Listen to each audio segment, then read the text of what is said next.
ಕೃಷಿ ಲೋಕ.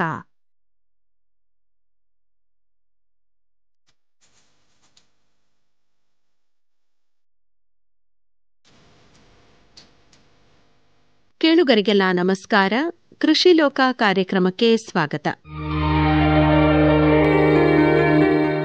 ಭೂಮಿಯ ಒಡಲು ಸೇರಿ ಕರಗದೆ ಕೂರುವ ಪ್ಲಾಸ್ಟಿಕ್ ಪರಿಸರಕ್ಕೆ ಹೆಚ್ಚೆಚ್ಚು ಹಾನಿ ಮಾಡ್ತಾ ಇದೆ.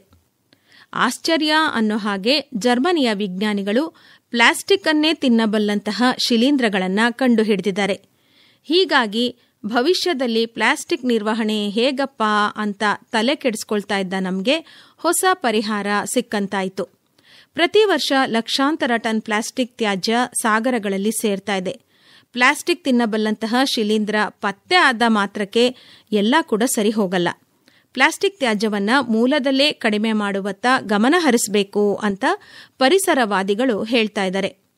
ಈ ಸಂಶೋಧನೆ ಪ್ರಕಾರ ಕೆಲವು ಸೂಕ್ಷ್ಮ ಶಿಲೀಂಧ್ರಗಳು ಹೆಚ್ಚುವರಿ ಇಂಗಾಲದ ಮೂಲಗಳಿಲ್ಲದೆ ಸಂಶ್ಲೇಷಿತ ಪ್ಲಾಸ್ಟಿಕ್ಗಳನ್ನು ನಾಶಪಡಿಸುತ್ತಂತೆ.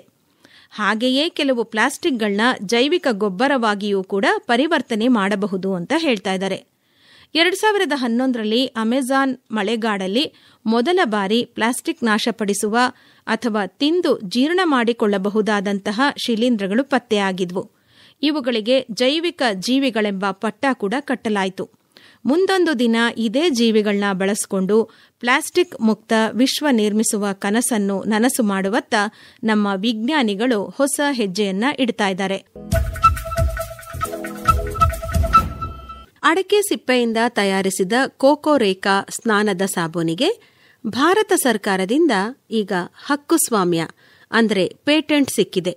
ಇದು ಅಡಕೆ ಬೆಳೆಗಾರರಿಗೆ ಬಹಳ ಸಿಹಿ ಸುದ್ದಿ ಅಂತಲೇ ಹೇಳಬಹುದು. ಅಡಕೆ ಕ್ಯಾನ್ಸರ್ ಕಾರಕ ಅಲ್ಲ, ಅಡಕೆಯಿಂದ ಕ್ಯಾನ್ಸರ್ ನಿವಾರಕ ಔಷಧಿಗಳನ್ನ ತಯಾರಿಸಲು ಸಾಧ್ಯ ಇದೆ ಅಂತ ಸಂಶೋಧನೆಯಿಂದ ತಿಳಿದು ಬಂದಿದೆ. ಅಲ್ಲದೆ ಅಡಕೆಯಿಂದ ತಯಾರಿಸಿದ ಸಾಬೂನು, ವೈನ್, ಬಣ್ಣ, ಸಿರಪ್, ಗಾಜು ಮೊದಲಾದ ಉತ್ಪನ್ನಗಳು ಈಗಾಗಲೇ ಮಾರುಕಟ್ಟೆಯಲ್ಲಿದೆ. ಈಗ ಸ್ನಾನದ ಸಾಬೂನಿಗೆ ಪೇಟೆಂಟ್ ದೊರೆತಿರೋದು ಒಂದು ಆಶಾದಾಯಕ ಬೆಳವಣಿಗೆ ಅಂತಲೇ ಹೇಳಬಹುದು. ದಕ್ಷಿಣ ಕನ್ನಡ ಜಿಲ್ಲೆಯ ಪುತ್ತೂರು ಸಮೀಪದ ಕೆದಿಲದಲ್ಲಿರುವ ಖಾಸಗಿ ಕಂಪನಿಯೊಂದು ತನ್ನ ಬ್ರ್ಯಾಂಡ್ನ ಮೂಲಕ ಸತ್ವಂ ಕೋಕೋರೇಕಾ ಹರ್ಬಲ್ ಬಾತಿಂಗ್ ಸೋಪನ್ನು ತಯಾರಿಸ್ತಾ ಇದೆ. 2021ರ ನವೆಂಬರ್ನಲ್ಲಿ ಪೇಟೆಂಟ್ಗೆ ಅರ್ಜಿ ಸಲ್ಲಿಸಲಾಗಿತ್ತು. ಈ ಪ್ರಕ್ರಿಯೆ ಅನೇಕ ಹಂತಗಳನ್ನ ದಾಟಿ ರಾಷ್ಟ್ರೀಯ ಜೀವ ವೈವಿಧ್ಯ ಪ್ರಾಧಿಕಾರದ ಅನುಮೋದನೆಯನ್ನು ಪಡೆದಿದೆ. ಕೇಂದ್ರ ಸರ್ಕಾರದಿಂದ ಸೆಪ್ಟೆಂಬರ್ 13ರಂದು ಅಧಿಕೃತವಾಗಿ ಪೇಟೆಂಟ್ ಅನ್ನು ಪಡೆದುಕೊಂಡಿದೆ. ಇದರೊಂದಿಗೆ ಈ ವಿಶೇಷ ಉತ್ಪನ್ನದ ಹಕ್ಕುಸ್ವಾಮ್ಯವನ್ನ ಮುಂದಿನ 20 ವರ್ಷಗಳಿಗೆ ಖಾಸಗಿ ಕಂಪನಿ ಪಡೆದುಕೊಂಡಿದೆ. ಅಡಕೆ ಸಿಪ್ಪೆಯಲ್ಲಿ ಔಷಧೀಯ ಗುಣ ಇದೆಯಂತೆ. ಅಡಕೆ ಹಣ್ಣಿನ ಸಿಪ್ಪೆಯ ರಸ, ತೆಂಗಿನೆಣ್ಣೆ, ಅಲೋವೆರಾ, ಸಾಗುವಾನಿ ಎಲೆ, ಅರಿಶಿಣ ಎಣ್ಣೆ, ಕೊತ್ತಂಬರಿ ಮತ್ತು ಲಾವಂಚದಂತಹ ಪ್ರಬಲ ಗಿಡಮೂಲಿಕೆಗಳಿಂದ ತಯಾರಿಸಲ್ಪಟ್ಟ ಈ ಸಾಬೂನು ಚರ್ಮದ ರಕ್ಷಣೆ ಮಾಡುತ್ತೆ.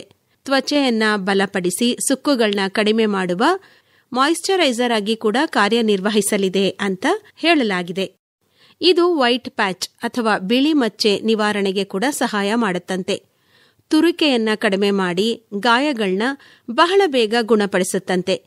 ಈ ಉತ್ಪನ್ನವು ಚರ್ಮದ ಆರೋಗ್ಯವನ್ನ ವೃದ್ಧಿಸೋದು ಮಾತ್ರ ಅಲ್ಲದೆ ಸುಸ್ಥಿರತೆಯನ್ನು ಕೂಡ ಕಾಯ್ದುಕೊಳ್ಳೋದಕ್ಕೆ ನೆರವಾಗುತ್ತೆ ಅಂತ ಸಂಶೋಧನೆಯಲ್ಲಿ ಹೇಳಲಾಗಿದೆ. ಸ್ಥಳೀಯ ಮೂಲದ ನೈಸರ್ಗಿಕ ಕೃಷಿ, ಔಷಧೀಯ ಪದಾರ್ಥಗಳ ಉತ್ಪಾದನೆ ಹಾಗೂ ಬಳಕೆಯನ್ನ ಪ್ರೋತ್ಸಾಹಿಸುವ ಜೊತೆಗೆ ಪೇಟೆಂಟ್ನಿಂದ ವೈಜ್ಞಾನಿಕವಾಗಿ ಔಷಧೀಯ ಗುಣಗಳು ಸಾಬೀತಾಗಿದೆ. ಇದರಿಂದ ಅಡಕೆ ಕೃಷಿಯ ಮೌಲ್ಯವರ್ಧನೆ ಹಾಗೂ ಅಡಕೆಯಲ್ಲಿರುವ ಔಷಧೀಯ ಗುಣಗಳನ್ನ ಪ್ರಚುರಪಡಿಸಿದಂತಾಗುತ್ತೆ. ಕರಾವಳಿ ಮತ್ತು ಮಲೆನಾಡಿಗೆ ಸೀಮಿತವಾಗಿದ್ದ ಅಡಕೆ ಬೆಳೆ ಇತ್ತೀಚಿನ ದಿನಗಳಲ್ಲಿ ಬಯಲು ಸೀಮೆಗೂ ಕೂಡ ವಿಸ್ತರಿಸಿದೆ. ಹೀಗಾಗಿ ಅಡಕೆ ಬೆಳೆಯು ಈಗ ಕರ್ನಾಟಕದ ಬಹುಪಾಲು ಪ್ರದೇಶವನ್ನ ವ್ಯಾಪಿಸಿದೆ. ಅಡಕೆಯ ಮೇಲಿನ ಅಪವಾದವನ್ನು ತೊಡೆದುಹಾಕುವ ನಿಟ್ಟಿನಲ್ಲಿ ಅಡಕೆಯಿಂದ ಹೊಸ ಹೊಸ ಉತ್ಪನ್ನಗಳನ್ನು ತಯಾರಿಸುವ ಆವಿಷ್ಕಾರಗಳು ನಡೆಯಬೇಕಾಗಿದೆ. ಈ ಅಡಕೆ ಸಿಪ್ಪೆಯ ಸಾಬೂನು ತಯಾರಕರು ಒಂದು ಮಾತು ಹೇಳ್ತಾರೆ. ಏನಂದ್ರೆ, ಕೇಂದ್ರ ಸರ್ಕಾರದಿಂದ ಪೇಟೆಂಟ್ ಸಿಕ್ಕಿರೋದು ನಮ್ಮ ಸಂಶೋಧನೆಗೆ ಇನ್ನಷ್ಟು ಉತ್ತೇಜನ ಸಿಕ್ಕಿದೆ. ನಮ್ಮಮ್ಮ ನಾವು ಚಿಕ್ಕವರಿರ್ಬೇಕಾದ್ರೆ ಬಿಳಿ ಮಚ್ಚೆಯಾದಾಗ ಹಣ್ಣಾದ ಅಡಕೆ ಸಿಪ್ಪೆನ ಉಜ್ತಾ ಇದ್ರು. ಒಂದೆರಡು ದಿನದಲ್ಲಿ ಅದು ವಾಸಿ ಆಗ್ತಾ ಇತ್ತು. ಅದನ್ನೇ ಇಟ್ಕೊಂಡು ನಾವು ಅಡಕೆ ಸಿಪ್ಪೆಯ ರಸವನ್ನ ತೆಗೆದು ಸಾಬೂನು ತಯಾರು ಮಾಡಿದ್ದೀವಿ ಅಂತ ಹೇಳ್ತಾರೆ. ಅಡಕೆ ಚೊಗರು ಅಂದ್ರೆ ಟ್ಯಾನಿನ್ ಇರುವಂತಹ ಬೀಜ. ಅಡಕೆಯನ್ನ ತಿಂದು ಉಗುಳೋ ಉದ್ದೇಶಕ್ಕೆ ಹೆಚ್ಚಾಗಿ ಬಳಸಲಾಗ್ತಾ ಇದೆ. ಆದರೆ ಇತ್ತೀಚಿನ ವರ್ಷಗಳಲ್ಲಿ ಅಡಕೆ ಬೆಳೆಯ ವಿಸ್ತರಣೆ ಆಗ್ತಾ ಇದ್ದ ಹಾಗೆ ಪರ್ಯಾಯ ಉತ್ಪನ್ನಗಳತ್ತ ಬೆಳೆಗಾರರು ಈಗ ತಮ್ಮ ಚಿತ್ತವನ್ನ ಹರಿಸಿದ್ದಾರೆ.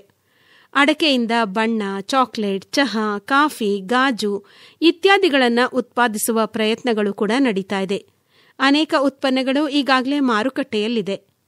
ಅಡಿಕೆಯ ಬಹುಪಯೋಗಿ ವಸ್ತುಗಳನ್ನು, ಔಷಧಗಳನ್ನು, ಅಡಿಕೆ ಬಣ್ಣವನ್ನು ವಿವಿಧೆಡೆ ಉಪಯೋಗ ಮಾಡಲಾಗ್ತಾ ಇದೆ. ಅಡಕೆಯ ಹಾಳೆಯಿಂದ ತಟ್ಟೆ ಮಾಡುವ ಉದ್ಯಮ ಈಗ ವ್ಯಾಪಕವಾಗಿ ಬೆಳೆದಿದೆ. ಇದೀಗ ಸಾಬೂನು ತಯಾರಿ ಅಡಕೆ ಬೆಳೆಗೆ ಇನ್ನಷ್ಟು ಉತ್ತೇಜನ ನೀಡಬಹುದು ಅನ್ನೋ ನಿರೀಕ್ಷೆಯಲ್ಲಿದ್ದಾರೆ ಅಡಕೆ ಬೆಳೆಗಾರರು.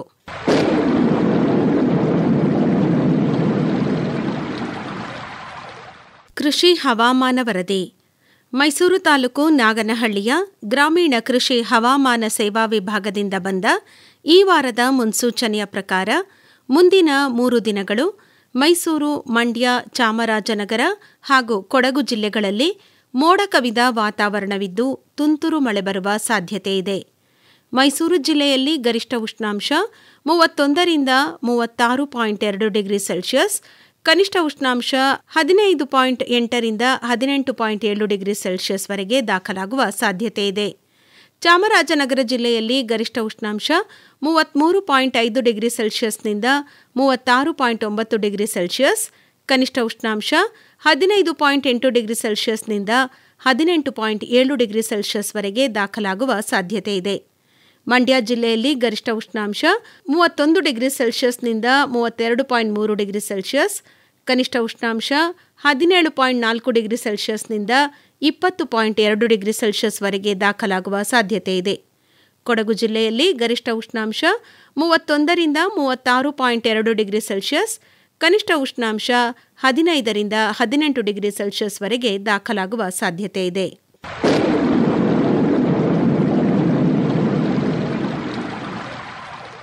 ನಾಗನಹಳ್ಳಿಯ ಕೃಷಿ ಸಂಶೋಧನಾ ಕೇಂದ್ರದಿಂದ ರೈತ ಬಾಂಧವರಿಗೆ ಕೆಲವು ಸಲಹೆಗಳನ್ನು ನೀಡಿದ್ದಾರೆ. ಕಡಿಮೆ ಮಳೆ ಮತ್ತು ಏರುತ್ತಿರುವ ತಾಪಮಾನದಿಂದ ಎಲ್ಲಾ ಬೆಳೆಗಳಿಗೆ, ವಿಶೇಷವಾಗಿ ಸಸ್ಯಕ, ಹೂಬಿಡುವ ಮತ್ತು ಫ್ರೂಟಿಂಗ್ನಂತಹ ನಿರ್ಣಾಯಕ ಬೆಳವಣಿಗೆಯ ಹಂತಗಳಲ್ಲಿ ಸಕಾಲಿಕ ನೀರಾವರಿ ಖಚಿತಪಡಿಸಿಕೊಳ್ಳಬೇಕು. ನೀರಿನ ವ್ಯರ್ಥವನ್ನು ಕಡಿಮೆ ಮಾಡಲು ಮತ್ತು ಬೆಳೆಗಳಿಗೆ ಸ್ಥಿರವಾದ ತೇವಾಂಶವನ್ನು ಒದಗಿಸಲು ಹನಿ ನೀರಾವರಿ ಅಥವಾ ಫರೋ ನೀರಾವರಿಯನ್ನ ಬಳಸಿಕೊಳ್ಳಬಹುದು. ಮಣ್ಣಿನ ತೇವಾಂಶವನ್ನು ಸಂರಕ್ಷಿಸಲು, ಮಣ್ಣಿನ ತಾಪವನ್ನು ಕಡಿಮೆ ಮಾಡಲು ಮತ್ತು ಕಳೆಗಳ ಬೆಳವಣಿಗೆಯನ್ನು ತಡೆಯಲು ಸಾವಯವ ಮಲ್ಚ್ಗಳನ್ನು ಬೆಳೆಗಳ ಬುಡದ ಸುತ್ತಲೂ ಮಾಡಬೇಕು. ಅಧಿಕ ಉಷ್ಣತೆಯು ಪೋಷಕಾಂಶಗಳ ಕೊರತೆಯನ್ನು ಉಂಟು ಮಾಡಬಹುದು.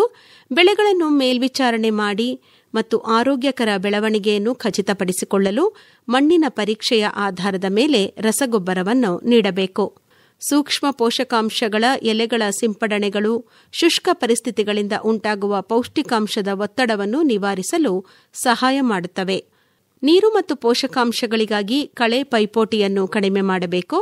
ಬೆಳೆ ಪ್ರಕಾರವನ್ನು ಆಧರಿಸಿ ಕೈಯಿಂದ ಕಳೆಯನ್ನ ಕೀಳಬೇಕಾಗುತ್ತದೆ.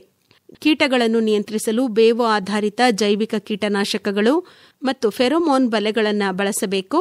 ರೋಗ ಸಂಭವವನ್ನು ಕಡಿಮೆ ಮಾಡಲು ಸರಿಯಾದ ಹೊಲದ ನೈರ್ಮಲ್ಯವನ್ನು ಕಾಪಾಡಿಕೊಳ್ಳಬೇಕು.